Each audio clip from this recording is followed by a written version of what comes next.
नमस्कार दोस्तों, विकास एनालिसिस में आप सभी का स्वागत है। और दोस्तों, आज हम बाल विकास के महत्वपूर्ण प्रश्न देखेंगे जो कि आपके आने वाले सी टेट एग्ज़ाम और दोस्तों शिक्षक भर्ती एग्ज़ाम के लिए बहुत ही महत्वपूर्ण होंगे। तो दोस्तों, अगर आप हमारे चैनल पर पहली बार आए हैं तो प्लीज़ हमारे चैनल को एक लाइक और सब्सक्राइब सपोर्ट जरूर करिएगा। चलिए दोस्तों, इन प्रश्न को हल करते हैं। पहला प्रश्न है दोस्तों, व्यक्ति एवं बुद्धि में वंशानुक्रम है। तो पहला ऑप्शन है दोस्तों नाम मात्र की भूमिका है, दूसरा है महत्वपूर्ण भूमिका, तीसरा अपूर्वानुमेय भूमिका और चौथा ऑप्शन है आकर्षक भूमिका। तो इसका करेक्ट ऑप्शन क्या होगा दोस्तों? वो हो जाएगा आपका ऑप्शन नंबर ए, नाम मात्र की भूमिका होती है। तो ऑप्शन नंबर ए जो होगा दोस्तों इसका करेक्ट हो जाएगा। अगला प्रश्न है दोस्तों, आनुवांशिकता को खालिस्तान सामाजिक संरचना माना जाता है। तो पहला ऑप्शन है गौण माना जाएगा, दूसरा है गत्यात्मक, तीसरा है स्थिर या चौथा है प्राथमिक। तो इसका करेक्ट ऑप्शन क्या होगा दोस्तों? वो हो जाएगा स्थिर, यानी कि आनुवांशिकता को एक स्थिर सामाजिक संरचना माना जाता है। ऑप्शन नंबर सी जो होगा इसका करेक्ट हो जाएगा। अगला प्रश्न है, आपकी कक्षा में एक छात्र देर से आता है तो आप क्या करेंगे? पहला ऑप्शन है उसके अभिभावक को सूचित करेंगे, उसे दंड देंगे, कारण जानने की चेष्टा करेंगे, या फोर्थ ऑप्शन है उस पर कोई ध्यान नहीं देंगे। तो इसका करेक्ट ऑप्शन हो जाएगा दोस्तों कारण जानने की कोशिश करेंगे कि किस कारण से वह बच्चा जो है वो क्लास में देर से आया। तो ऑप्शन नंबर सी इसका करेक्ट हो जाएगा। अगला प्रश्न है, विद्यार्थियों में अवांछित व्यवहार को परिवर्तन करने में सबसे प्रभावी पद्धति कौन सी है? पहला है विद्यार्थी को दंड देना, दूसरा है अभिभावकों के ध्यान में इसे लाना, तीसरा है अवांछित व्यवहार के कारणों को ढूंढना एवं उपचार का प्रबंधन करना, फोर्थ ऑप्शन है इसकी अपेक्षा करना। तो इसका करेक्ट ऑप्शन क्या होगा दोस्तों? अवांछित व्यवहार के कारणों को ढूंढना एवं उपचार का प्रबंधन करना। तो ऑप्शन नंबर सी इसका करेक्ट हो जाएगा। अगला प्रश्न है, किसी विद्यार्थियों की सबसे महत्वपूर्ण विशेषता है। कोई विद्यार्थी की सबसे महत्वपूर्ण विशेषता क्या होती है? पहला उत्तरदायित्व की अनुभूति, दूसरा है ईमानदारी, तीसरा सहभागिता और फोर्थ ऑप्शन है आज्ञाकारिता। तो इसका करेक्ट ऑप्शन क्या होगा दोस्तों? वो हो जाएगा आज्ञाकारिता, यानी कि किसी अच्छे विद्यार्थी में सबसे महत्वपूर्ण विशेषता ये है कि वह आज्ञाकारिता होना चाहिए। ऑप्शन नंबर डी इसका करेक्ट हो जाएगा। अगला प्रश्न देखते हैं, माता पिता से वंशजों में स्थानांतरित होने वाले लक्षणों को क्या कहा जाता है? पहला ऑप्शन है पर्यावरण, दूसरा है जीन, तीसरा है अनुवांशिकता और फोर्थ ऑप्शन है होम्योस्टेसिस। तो इसका करेक्ट ऑप्शन क्या होगा दोस्तों? वो हो जाएगा आपका अनुवांशिकता, यानी कि ऑप्शन नंबर सी जो होगा करेक्ट हो जाएगा। अगला प्रश्न है, वह प्रक्रिया जिसके द्वारा माता पिता यह अनुभव लगाते हैं कि उनके बच्चे में सभी सकारात्मक गुण हैं, क्योंकि एक गुण सकारात्मक है तो यह कहलाता है, पहला परिवेश का प्रभाव कहलाएगा, दूसरा है हावथोर्न का प्रभाव, तीसरा ऑप्शन है प्रभाव का नियम और चौथा ऑप्शन है प्रतिलोम परिवेश का प्रभाव। तो इसका करेक्ट ऑप्शन हो जाएगा परिवेश का प्रभाव जो है दोस्तों पड़ता है। तो ऑप्शन नंबर ए जो होगा इसका करेक्ट हो जाएगा।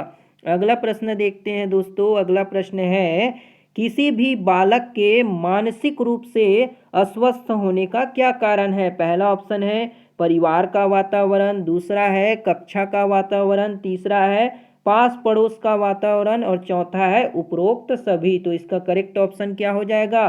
परिवार का वातावरण का भी प्रभाव देखने को मिलता है, कक्षा का वातावरण भी हो जाएगा, आसपास के पड़ोस का भी वातावरण। तो सभी ऑप्शन जो होंगे इसके करेक्ट हो जाएंगे, यानी कि ऑप्शन नंबर डी जो होगा दोस्तों इसका करेक्ट होगा।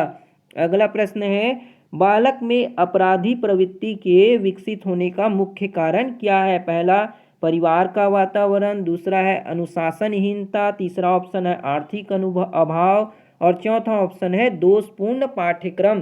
तो इसका करेक्ट ऑप्शन क्या हो जाएगा? परिवार का वातावरण ही ये डिसाइड करता है कि बालक जो है अपराधी प्रवृत्ति की ओर विकसित हो रहा है या फिर नहीं हो रहा है। तो ऑप्शन नंबर ए जो होगा इसका करेक्ट हो जाएगा। अगला प्रश्न है, प्राथमिक कक्षा में सकारात्मक वातावरण निर्मित करने के लिए एक शिक्षक को क्या करना चाहिए? पहला है समूह गतिविधियों के दौरान समाज मिति के आधार पर उन्हें समूह बनाने की अनुमति देनी चाहिए। दूसरा ऑप्शन है सकारात्मक अंत वाली कहानियाँ सुनानी चाहिए। तीसरा ऑप्शन है सुबह प्रत्येक बच्चे को अभिवादन करना चाहिए। और चौथा ऑप्शन है विभेद नहीं करना चाहिए और प्रत्येक बच्चे के लिए समान लक्ष्य सुनिश्चित करना चाहिए। तो इसका करेक्ट ऑप्शन हो जाएगा दोस्तों विभेद नहीं करना चाहिए, अर्थात भेदभाव नहीं करना चाहिए और प्रत्येक बच्चे के लिए समान लक्ष्य सुनिश्चित करने चाहिए। तो ऑप्शन नंबर डी जो होगा दोस्तों इसका करेक्ट हो जाएगा। अगला प्रश्न है दोस्तों निम्नलिखित में से कौन सा मुख्य रूप से आनुवंशिकता संबंधित कारक है? पहला आंखों का रंग, दूसरा है सामाजिक गतिविधियों में भागीदारीता और तीसरा ऑप्शन है समकक्ष व्यक्तियों के समूह के प्रति अभिवृत्ति और फोर्थ ऑप्शन है चिंतन पैटर्न। तो इसका करेक्ट ऑप्शन क्या होगा दोस्तों? वो हो जाएगा आंखों का रंग जो होगा ये आनुवंशिकता संबंधित एक कारक है, यानी कि ऑप्शन नंबर ए जो होगा इसका करेक्ट हो जाएगा। अगला प्रश्न है दोस्तों निम्नलिखित में से खाली स्थान के अतिरिक्त सभी वातावरणीय कारक विकास को आकार देते हैं। पहला है पौष्टिक की गुणवत्ता, दूसरा है सांस्कृतिक, तीसरा है शिक्षा की गुणात्मकता और फोर्थ ऑप्शन है शारीरिक गठन। तो इसका करेक्ट ऑप्शन क्या होगा दोस्तों? वो हो जाएगा आपका शारीरिक गठन जो होता है वो अतिरिक्त सभी वातावरण कारक विकास के आकार देते हैं, यानी कि ऑप्शन नंबर डी इसका करेक्ट हो जाएगा।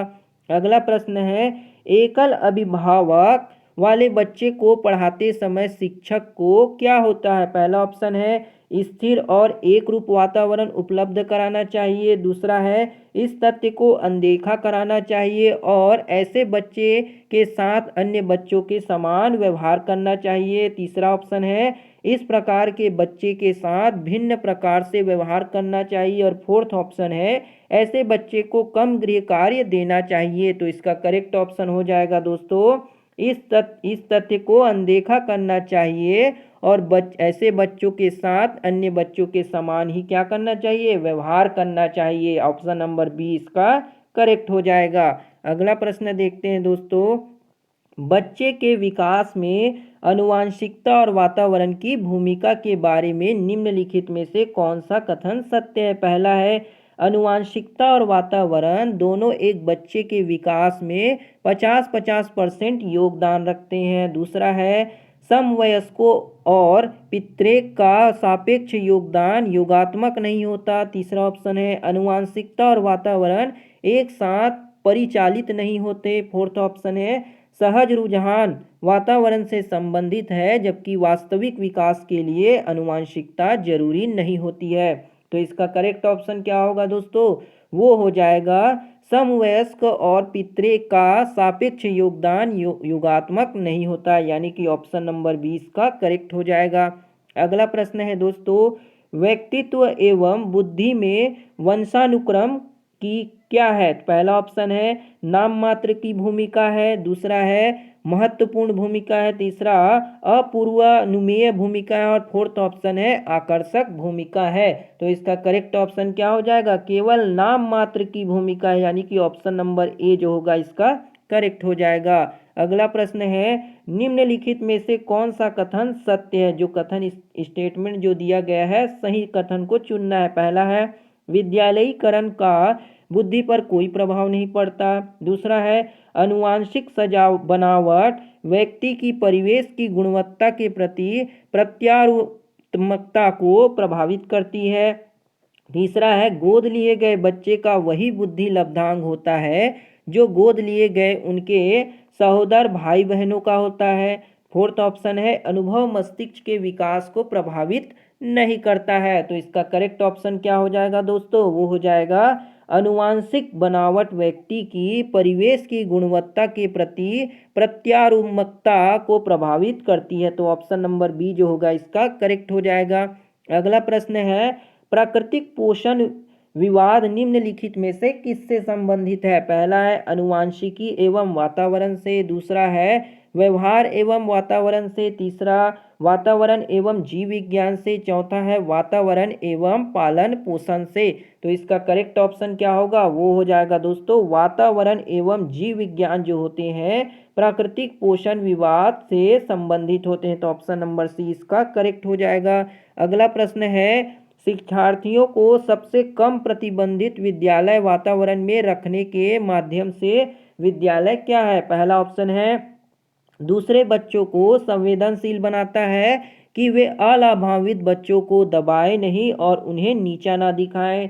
दूसरा ऑप्शन है लड़कियों और अलाभान्वित वर्गों के लिए शैक्षिक अवसरों को समान करता है। तीसरा ऑप्शन है वंचित वर्ग के बच्चों के जीवन को सामान्य करता है जो इन बच्चों के समुदाय और अभिभावकों के साथ विद्यालय के संबंध को बढ़ा रहा है। फोर्थ ऑप्शन है विज्ञान मेला और प्रश्नोत्तरी जैसी गतिविधियों से अलाभान्वित वर्ग के बच्चों को भागीदार बनाता है। तो इसका करेक्ट ऑप्शन क्या हो जाएगा, वो हो जाएगा दोस्तों दूसरे बच्चों को संवेदनशील बनाता है कि वे अलाभान्वित बच्चों को दबाए नहीं और उन्हें नीचा ना दिखाए। तो ऑप्शन नंबर ए जो होगा इसका करेक्ट हो जाएगा। अगला प्रश्न है दोस्तों, अनुसंधान से पता चला है कि विद्यालय में अनेक स्तरों पर विभेदीकरण पाया जाता है। उच्च प्राथमिक स्तर पर इनमें से कौन सा विभेदीकरण का उदाहरण नहीं है। पहला ऑप्शन है बहुत से अध्यापक पढ़ाने के लिए केवल व्याख्यान विधि का प्रयोग करते हैं।